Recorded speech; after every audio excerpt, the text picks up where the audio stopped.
The anxious generation. Harms of phone-based childhood. 1.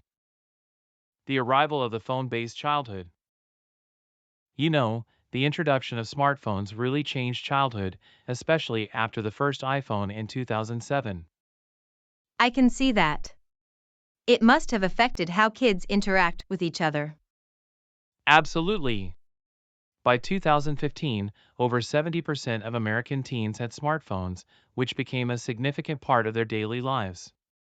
That's a huge percentage. What about the apps? I've heard they can be quite distracting. Yes, the App Store launched in 2008, and by 2013, it had over a million apps. Many of these are designed to keep users engaged for as long as possible. That sounds overwhelming for kids. They used to have limits on screen time before smartphones, right? Exactly. Before smartphones, kids had more opportunities for face-to-face interactions and outdoor play. Now, screens are always within reach.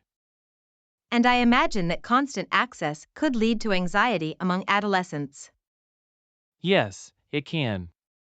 The nature of childhood has shifted, and many kids struggle with social anxiety as a result of this phone-based environment.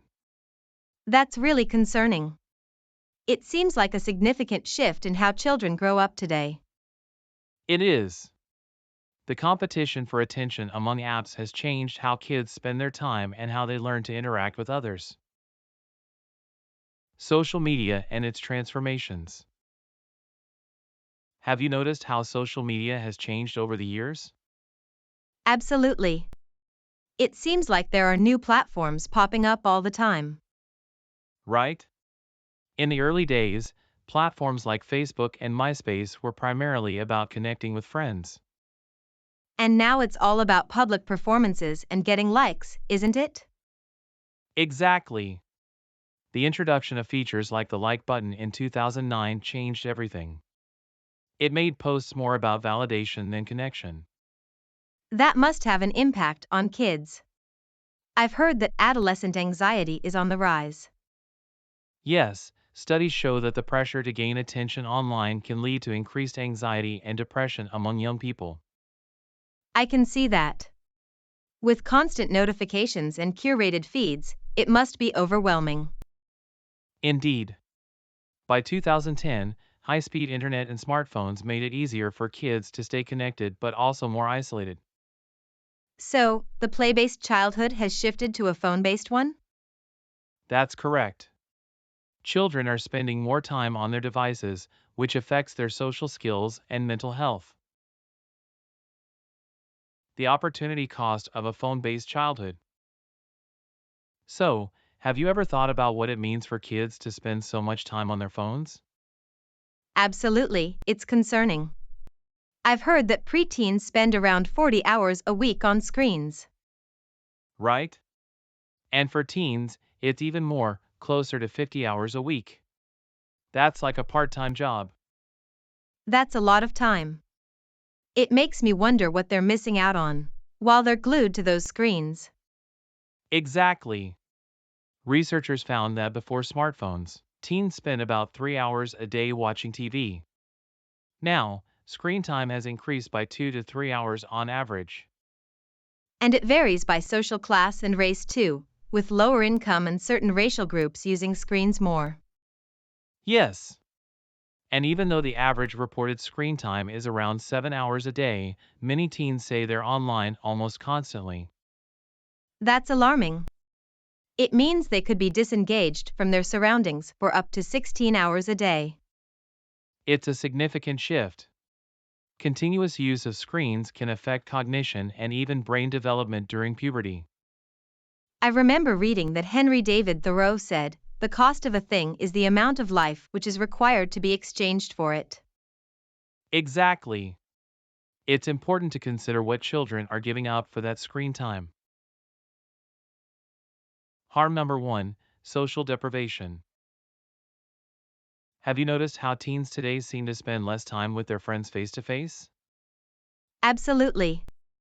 I read that the percentage of 12th graders who meet friends almost every day dropped sharply after 2009. Right. It's fascinating and concerning. In fact, a study showed that the daily average time spent with friends has been declining, especially among younger people. That makes sense. I've seen my kids prefer texting or gaming rather than hanging out in person. Exactly. And research indicates that teens who spend more time on social media are more likely to experience anxiety and depression. I can see that. They think they're connecting, but it's not the same as real life interaction. Right. Children need physical play and face to face interactions for healthy development. It's crucial for their mental health. And what's worse is that even when they're together, smartphones can distract them from meaningful conversations. Yes. Studies show that just having a phone visible can reduce the quality of social interactions. That's really concerning. It seems like their social skills are suffering as a result. It's really painful to think about how often teens feel ignored, especially when they're trying to figure out who they are. I can imagine. It must be tough when everyone seems more focused on their phones than on them. Exactly. A 2014 survey found that 62% of kids aged 6 to 12 said their parents were often distracted when they tried to talk. That's alarming. And it must affect their self-esteem and sense of belonging. It does. A 2020 Pew survey revealed that 68% of parents feel distracted by their phones while spending time with their kids. Wow, those numbers are high, especially among younger and college-educated parents. Right. The Great Rewiring has really changed how Gen Z interacts, connecting them globally but isolating them locally. That isolation is concerning. I've heard that many students feel they have shallow friendships because of social media. Exactly. One student mentioned how quiet lecture halls are, with everyone glued to their phones instead of talking to each other. That's really disheartening. It sounds like it's contributing to a lack of confidence and self-identity among young people. Absolutely. Experiencing this firsthand can be tough, especially when it leads to further isolation. It's a cycle that seems difficult to break. Understanding this issue is so important for parents and educators. Harm number 2, sleep deprivation.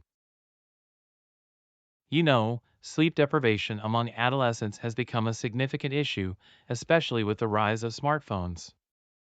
I can see that. My child struggles to go to bed on time, and it's affecting their mood. Absolutely.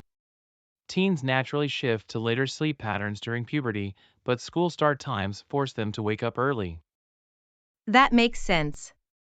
I've read that they need at least 9 hours of sleep to function well, right? Exactly. Yet, most teens are getting less than that, which impacts their concentration and memory. I've noticed my child is more irritable and anxious during the day. Is that related? Yes, sleep deprived teens often experience heightened anxiety and irritability, affecting their relationships. I read that chronic sleep deprivation can lead to serious health issues, like weight gain and immune problems. That's correct. Studies show that sleep deprivation can disrupt physiological systems, leading to various health concerns. So, the increase in screen time and social media is playing a role in this, right? Definitely.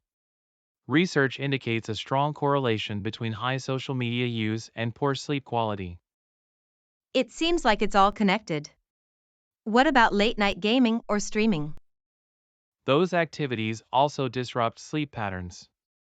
It's a competition for attention, even against sleep itself. I've read that the adolescent brain cognitive development study found significant changes in their brains due to lack of sleep. Right. That study scanned over 11,000 kids and has been tracking them since they were 9 and 10 years old. And it revealed that sleep disturbance is linked to higher rates of depression and behavioral issues. Exactly. A 2020 study showed that shorter sleep time was associated with greater internalizing and externalizing scores. And it's concerning that the effects were more pronounced in girls, isn't it? Yes, It really highlights the importance of sleep for healthy brain development during adolescence. Especially since many kids are using screens late into the night, which disrupts their sleep. That's true. The decline in sleep quality has contributed to rising mental health issues in adolescents since the early 2010s. So, it's clear that promoting better sleep habits could be crucial for their well being. Definitely. Children and adolescents need adequate sleep to support their mood and attention the next day.